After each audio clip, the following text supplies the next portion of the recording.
समाधि में रहते हैं, आपने माता काली का दर्शन किया है? तब उन्होंने उत्तर दिया, हाँ हाँ हाँ, मैं वैसे ही माता काली का दर्शन करता हूं जैसे मैं तुझको देख रहा हूं और तू मुझे देख रहे हो, ऐसे ही मैं माता को खिलाता हूं, मेरी माँ मुझसे खाती है, मुझसे बात करती है। तो डालने वाला छात्र किसी किताब को एक बार पढ़ ले तो अक्षर सा उसको याद कर सकता है। बड़ी बात है, कभी हम बैठेंगे, जब आएंगे, जब डिस्कशन में होंगे, युवाओं की इच्छा होगी तो इस पर चर्चा करेंगे। आज तो मेरी भी बड़ी इच्छा है कि हम आदरणीय विनोद जी को सुने, इसलिए मैं अपनी वाणी को विराम देना चाहते हैं कि जिसके अंदर इतनी ज्यादा पावर होती है तो वो पागल जैसा दिखने लगता है। एक बार ताली बजाइए उनके लिए। वास्तव में जब तक पागल नहीं हो, व्यक्ति के जीवन में कोई खास सफलता नहीं मिलती। वो गए रामकृष्ण परमहंस का जितना भी आप चित्र देखे होंगे, ऐसे वो हाथ करके ऐसे एक धोती पहना हुआ पागल जैसा दृश्य वो देखे तो उनको लगा कि वो प्रोफेसर ने ठीक कहा था कि ये रामकृष्ण देखने में पागल है। लेकिन उनके पास गए, कई लोगों ने मना किया, फिर भी गए और जा करके जब वो बैठे तो देखते ही रामकृष्ण परमहंस ने कहा, आओ आओ। जबकि वो मंदिर के उस काली माता के विग्रह के सामने समाधि में थे। स्वामी विवेकानंद उनके पीछे खड़े थे। लोगों ने बता दिया था कि यही परमहंस हैं, उनके पीछे खड़े थे। घंटों बीत गया, तब एक आवाज आई। आवाज किसकी थी? आवाज थी परमहंस जी का। परमहंस जी ने कहा, आओ आओ नरेंद्र, इतने दिनों तक कहां थे? अब स्वामी विवेकानंद जी को यह लगा कि वास्तव में उस प्रोफेसर ने ठीक कहा है, या तो ये पागल है या इसके पास कोई विशेष सिद्धि है।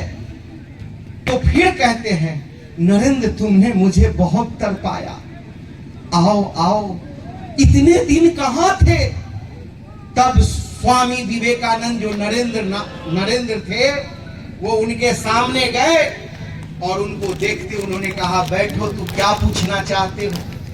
पहला प्रश्न यही था, मुझे बताया गया है कि आप समाधि में रहते हैं, आपने माता काली का दर्शन किया है।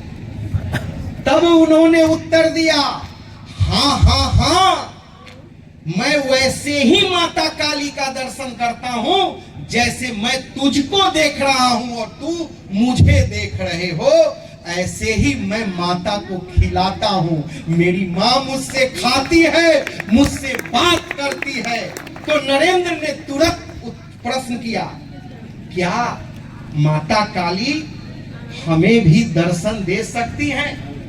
तब नरेंद्र को डांटते हुए वो कहते हैं, बड़ा तू लोभी निकला, अभी आए नहीं कि माता का दर्शन? हाँ, माता दर्शन देगी, तुम उसके योग्य हो सकते हो, आओ इस मंदिर में आया करो। कहते हैं कि उनका आना जाना शुरू हुआ।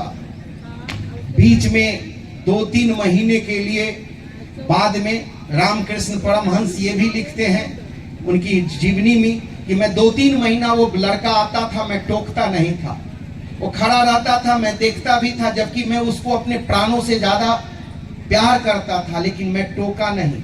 फिर बाद में वो कहते हैं कि 3-4 महीने तक वो लगातार आने के बाद, तब एक दिन मैंने उससे पूछा, अरे नरेंद्र, तू इतना नहीं समझ सका कि मैं तुझे टोकता नहीं हूं, मैं तुझसे बात नहीं करता हूं, फिर भी तू आ रहे हो, क्या मतलब है? तब स्वामी विवेकानंद का उत्तर था, महाराज, प्यार केवल टोकने से नहीं होता है, आप मुझसे प्यार करते हो, आपकी आंखों में झलकता है, भले आप 3 महीने से नहीं मिले। तब रामकृष्ण परमहंस ने आगे कहा कि मैं उस बालक की परीक्षा ले रहा था कि ये किसी आवरण के आकर्षण में कहीं मोहित होकर तो नहीं मेरे चरणों पर गिरा है, और मैंने निश्चय किया कि मैं अपने मृत्यु से पूर्व अपनी सारी सिद्धियां इस बालक को देकर जाऊंगा। मेरे मित्रों, रामकृष्ण परमहंस जी के सामने एक साधु ये बैठे हुए थे और उस हुगली, कलकत्ते में गंगा को हुगली हुगली नदी पर खड़ाऊ पहनकर और खटर खटर करता हुआ नदी पार कर गया। और पार करने के बाद सारे लोग इकट्ठे होके एक अजनबी संत